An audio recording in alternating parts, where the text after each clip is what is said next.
In this video, I will be demonstrating how a PTS-1, using PrecisePower software, can pulse high-powered RF as well as strike a plasma. RF pulsing can be set from 1 to 1000 Hz. Plasma mode is a special single-frequency mode for use with gas plasma generators, which typically require a short high-power ignition pulse. In this mode, when RF is turned on, an ignition pulse with a user-defined power level occurs for a user-definable period, ranging from 1 to 1000 milliseconds. After the ignition pulse, the system returns to its normal power preset level. Now to demonstrate plasma mode. We will first set the unit back to continuous wave operation. Next we will set the power to 500 watts, this will be the maintain level after the ignition pulse is sent. Lastly we will select plasma mode.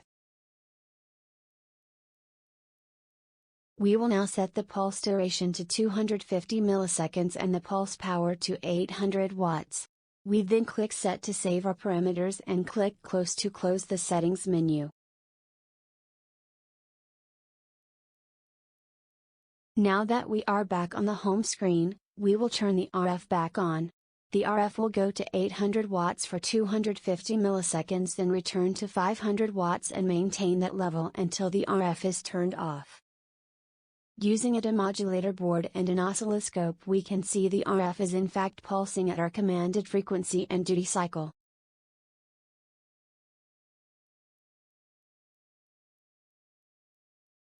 Now I will show you how to do pulsed mode on the PTS-1.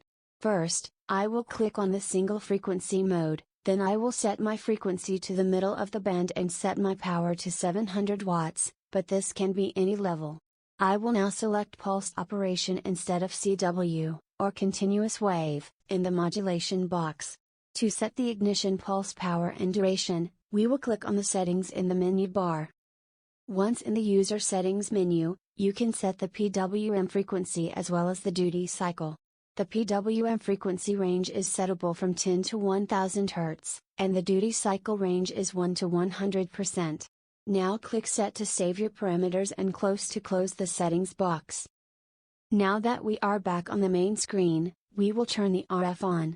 We will be pulsing 700 watts at 100 Hz with the RF peak being held for 50% of the time. The power shown in the RF output box reflects the peak power. Using an RF demodulator board and an oscilloscope, we can see the RF did exactly what we wanted. Success! These two modes that I have demonstrated today are very powerful tools that can help scientists and engineers perform many advanced techniques when using high-power RF. Thanks for watching. Please contact us for more information.